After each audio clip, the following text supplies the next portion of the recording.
Welcome to Tel Aviv. Today in this video we will talk about Tel Aviv in its early days, but you cannot talk about Tel Aviv without starting from the mother of Tel Aviv, Jaffa.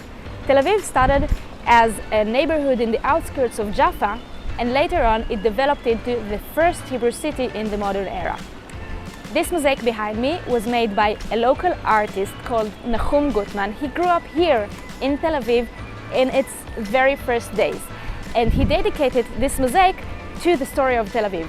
So he also started from Jaffa. He started from the story of Jonah the prophet that was trying to escape from Jaffa through the shore of Jaffa.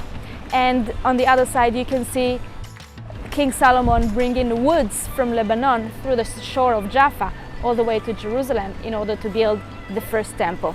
Tel Aviv nowadays is the cultural center of Israel. Here you can find the theater, the music, the bohemian life, literature. But how did it all start? Let's go to the beginning.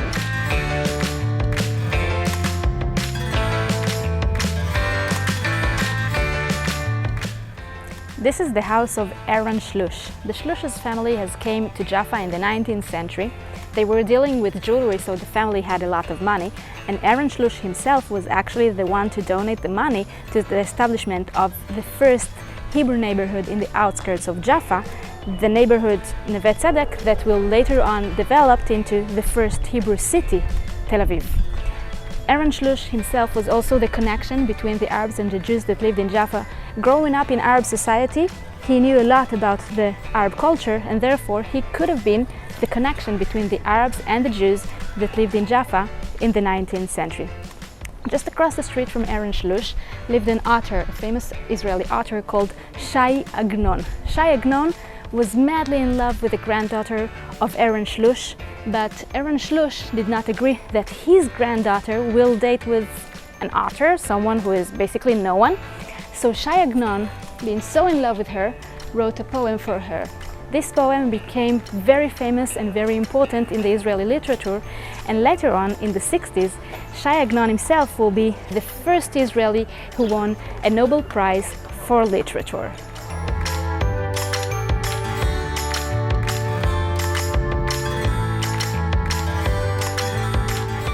At the end of the 19th century, the first train was built in the Middle East, the train between Jaffa to Jerusalem, and the train's railway were physically disconnecting Neve Tzedek from Jaffa. Ahron Shlush lived just nearby here, and he had to pass every day with his carriage from Neve Tzedek to Jaffa, but he could not do that. So the Ottoman Empire has built especially for him a bridge that will reconnect Neve Tzedek, the first Hebrew neighborhood, to Jaffa itself. And the bridge, like Shlush, symbolizes the connection between the Arabs and the Jews in Jaffa in the 19th century.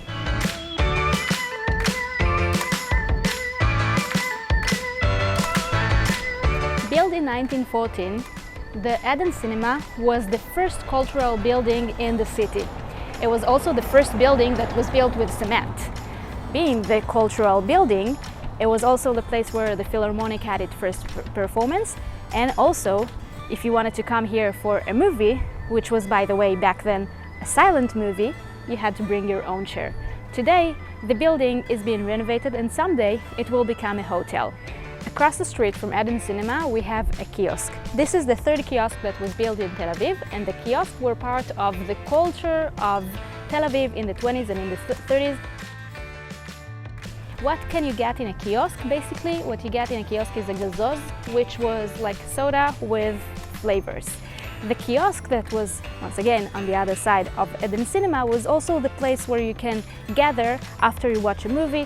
So everyone were going out from the cinema, meeting here, getting a gazoz, and this was the gathering place of the young people in Tel Aviv.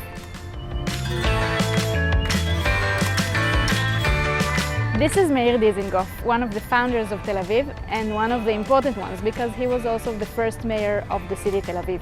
He had a horse that he loved very much. He named her Meira, which is translated to Speedy.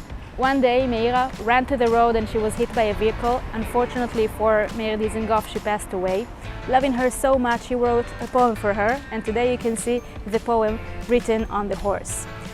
Here there was the house of Meir Dizengoff, today under construction, but another very important occasion from the history of Israel occurred here in 1948. The country of Israel was established in this building.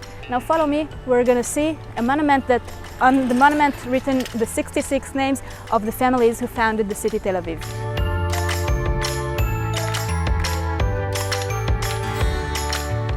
So here you can see the names of the 66 families that founded the city Tel Aviv, and among them you can see the name of Dizengoff, Meir and Sina, his wife. In this monument we can see the evolution of Tel Aviv, starting from the dunes when there was nothing here, the pioneers working in order to establish the first Hebrew neighborhood in the outskirts of Jaffa, moving to Tel Aviv with its first institutes, with the Gymnasium Herzliya, the water and the first houses in Tel Aviv. And last stage is the modern Tel Aviv with all the high buildings and the appearance of the city in the modern era.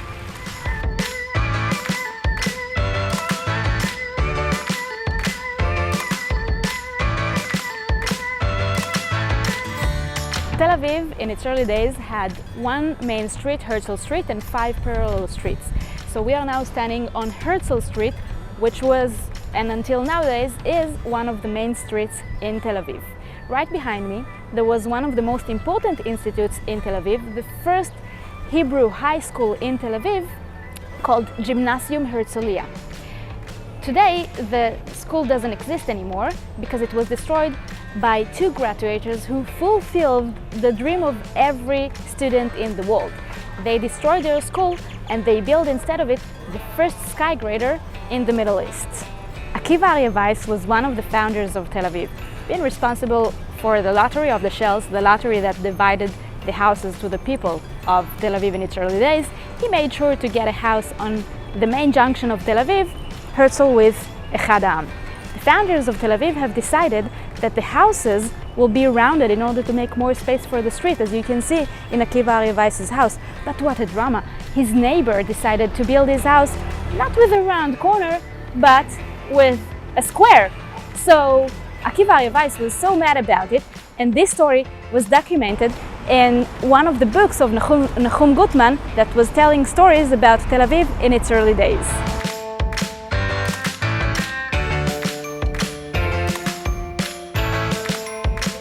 One of the most important things in the development of Tel Aviv as a Hebrew city was the language. Behind me we have the first elementary school for girls that the spoken language in it was Hebrew. This was a school for girls, and on the other side we had the school for boys. The language in the boys' school was German. Today both of these structures function as the dancing center named Suzanne Dalal, named after a dancer that was named Suzanne Dalal. And when you come to Israel, don't miss out on one of the concerts that take place inside Suzanne Dalal Dancing Center.